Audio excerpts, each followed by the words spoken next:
Hola, ¿qué tal? Qué alegría tan grande poder estar nuevamente con ustedes en la meditación de nuestro tiempo con Dios del día de hoy.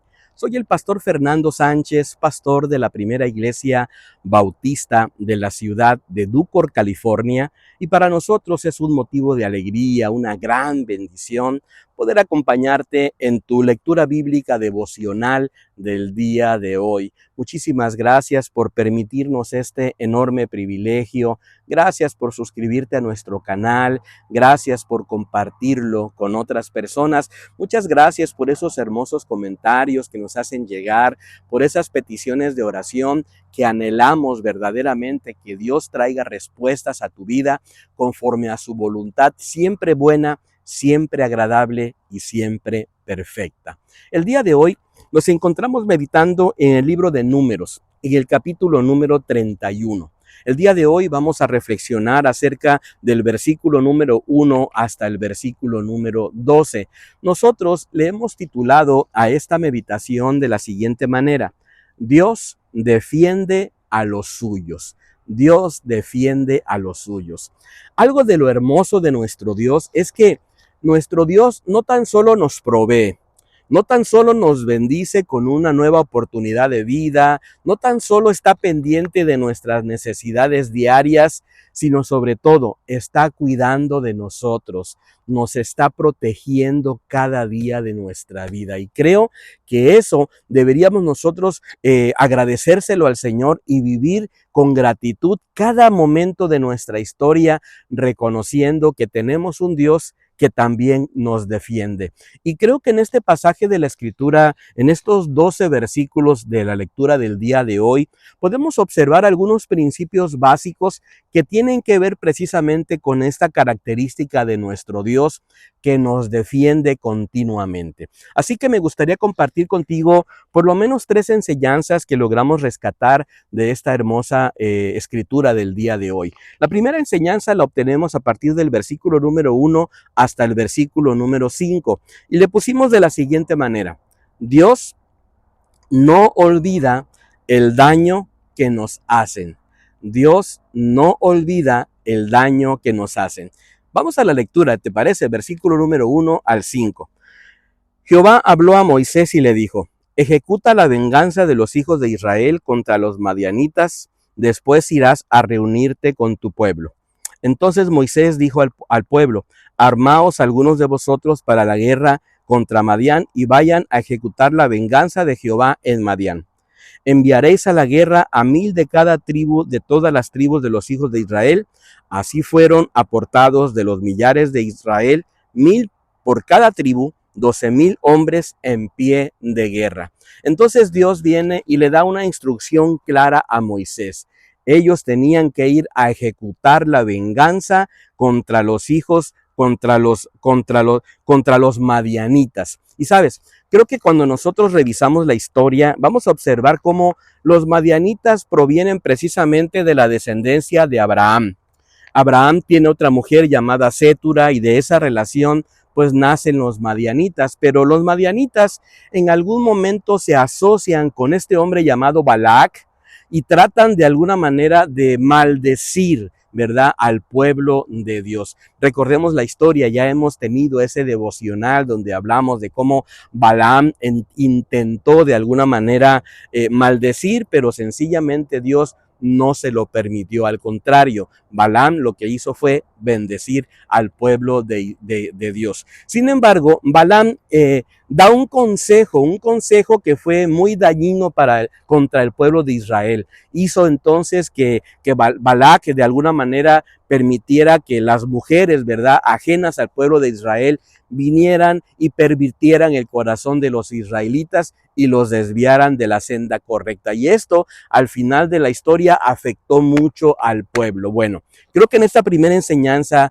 donde hablamos de que Dios no olvida el daño que nos hacen, debemos recordar muy claramente que tenemos un Dios que cuida de nosotros, que tenemos un Dios que siempre está pendiente de nuestras necesidades. Y no importa que si de repente hay personas que procuran hacernos daño, que procuran hacernos maldad, y que aunque aparentemente nosotros no veamos cómo Dios actúa, recuerda algo: Dios en su momento va a traer justicia y Dios en su momento se va a encargar de hacer esa justicia. No nos toca a nosotros, no somos nosotros los que tenemos que deliberadamente hacer esa justicia, sino más bien Dios es el que se encarga. Y aquí el Señor está dando una instrucción sencilla, ¿verdad?, de que vayan a ejecutar esa venganza en contra de los madianitas. ¿Qué aprendemos aquí de manera sencilla y práctica? Bueno, creo que al final yo me quedaría con esto, querido hermano y querida hermana: no ignores las señales de desviación espiritual. Recuerda bien que Balaam dio el consejo para que el pueblo del Señor se desviara al tomar mujeres que no eran parte del pueblo, y esto al final de cuentas hizo que el pueblo se pervirtiera. Bueno, ¿cuáles serían las señales que tú tienes en tu corazón y en tu vida de que a lo mejor te estás yendo por un camino equivocado? Vamos a examinar nuestro corazón, vamos a pedirle al Señor que nos examine y que vea si en nosotros hay algún camino de perversidad y que Él nos regrese nuevamente a la senda correcta. Creo que tenemos que fortalecer nuestra fe aún en medio de las circunstancias de crisis, aún en medio del dolor que podamos estar enfrentando, y saber que al final de cuentas Dios está ahí siempre cuidándonos. A pesar de que haya maldad en nuestro entorno, tenemos un Dios que nos protege, tenemos un Dios que está siempre ayudando en nuestra vida. Entrégale a Dios tus dolores, tus traumas, tus resentimientos, tus amarguras del alma. Si es que en algún momento has pasado por situaciones donde ha habido personas que te han querido hacer daño y de alguna manera esto te ha afectado, recuerda que la venganza solamente la puede tener nuestro Dios, y de alguna manera tenemos que confiar en su promesa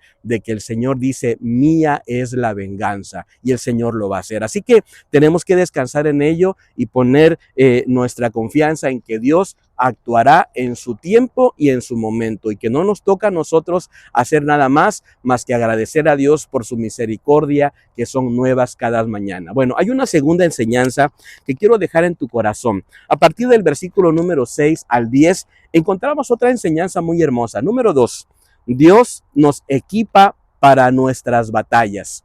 Dios nos equipa para enfrentar cada batalla de la vida. Versículo número 6 en adelante dice así: Moisés les envió a la guerra, 1000 de cada tribu envió. Fines, hijo del sacerdote Eleazar, fue a la guerra con los vasos del santuario y con las trompetas en sus manos para tocar. Pelearon contra Madián como Jehová lo mandó a Moisés, y mataron a todos los hombres. Además de estas víctimas, mataron también a los reyes de Madián, Evi, Requem, Sur, Ur y Reba. 5 reyes de Madián también mataron a espada a Balaam, hijo de Beor. Los hijos de Israel se llevaron cautivas a las mujeres de los madianitas con sus niños, y les arrebataron todas sus bestias, todos sus ganados y bienes. Incendiaron todas sus ciudades, aldeas y habitaciones. Y aquí vemos cómo el pueblo de Israel obtuvo una tremenda victoria. Mató a estos 5 reyes de Madián. De alguna manera nos habla de una victoria completa, llena de la presencia del Señor. Pero lo que me llama la atención es este versículo número 6 en la parte final, donde dice: Eleazar fue a la guerra con los vasos del santuario y con las trompetas en sus manos para tocar. Recuerda muy bien que Eleazar es ese sacerdote, y recuerda muy bien entonces que él va tomando esos elementos santos, va sonando esa trompeta que habla de la presencia de Dios, de la convocatoria de la presencia del Señor. Bueno, ¿qué puedo yo aprender con esto? Puedo aprender algunas enseñanzas muy sencillas y muy prácticas que quiero compartir contigo. Número 1, reconoce por favor las herramientas espirituales que tú ya tienes. Sabes, aquí el pueblo va con sus herramientas espirituales, ¿verdad? Con sus armas más bien físicas, pero se llevan estos elementos espirituales a la batalla, a la guerra. Querido hermano y querida hermana, tú tienes elementos, herramientas espirituales con las cuales puedes obtener victorias grandiosas. Tienes la oración, tienes la palabra del Señor, tienes la iglesia, tienes la congregación, tienes la comunidad de la fe, tienes la alabanza, tienes estos elementos tan extraordinarios que no los podemos menospreciar. Vamos a utilizarlos en medio de cada batalla que enfrentamos. Por favor, no subestimes la oración, no subestimes la alabanza, no subestimes la palabra del Señor. Prepárate espiritualmente antes de cada desafío de la vida. Si tú vas a enfrentar en la vida, en el día a día, un desafío, pues cada mañana llénate de la presencia del Señor, toma la palabra, haz tu devocional, inclínate delante del Señor, cae rendido delante de su presencia en oración y ponte en sus manos para que Él te ayude en cada circunstancia y aprende a confiar en los recursos del Señor y no tan solo en tus propios recursos. Y sobre todo, en el versículo número 8 se nos dice algo interesante. Dice que también mataron a Balaam. ¿Sabes? Balaam probablemente después de esa reunión con Balac, pues se quedó asociado ahí con ellos. Cuida muy bien tus amistades, cuida muy bien con quién te asocias, porque al final de tu historia, si te asocias con personas equivocadas, puedes tener serias consecuencias en la vida, puedes tener serios problemas. Busca más bien personas de bien, personas que amen al Señor con todo su corazón. Y hay una tercera y última enseñanza que yo quiero dejar en tu corazón y lo puedo observar a partir del versículo número 11 y versículo número 12. Le pusimos de la siguiente manera: Dios transforma el conflicto en bendición. Dios transforma el conflicto en bendición. Te leo el versículo número 11 y 12.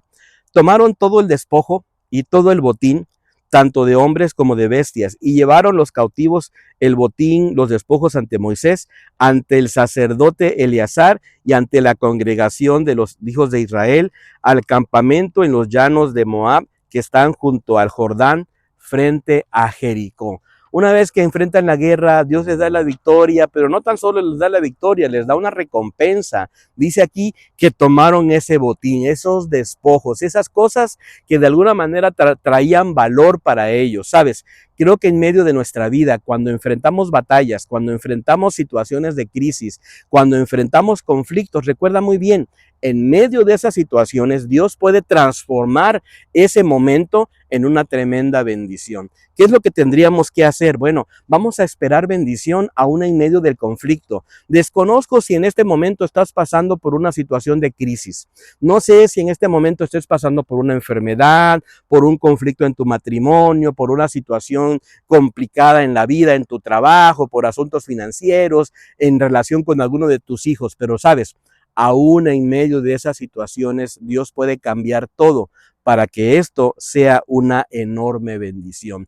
¿Qué es lo que deberíamos de hacer? Bueno, recoge lo que Dios ha preparado para ti. No te quedes solamente allí mirando la situación, sino abre tu entendimiento, abre tus ojos espirituales y mira más allá del problema que estás enfrentando y ve cómo Dios de alguna manera tiene situaciones que tú puedes atesorar para ser bendecido. Y después de esto, trata de aprender las lecciones que Dios te ha llevado para que puedas crecer, para que puedas madurar y puedas ir hacia adelante. Y lo que me gusta mucho de esta última parte en el versículo número 12 es que el pueblo de Israel va y comparte el botín con todo el pueblo. Lo lleva y es bendición a los demás. Querido hermano y querida hermana, creo que nosotros también deberíamos de hacer lo mismo. Vamos a compartir con otros la bendición que hemos recibido aún en medio de nuestras situaciones de crisis, aún en medio de nuestros conflictos. ¿Para qué? Para que esto sea testimonio a otras personas que en algún momento van a pasar quizás por la misma situación.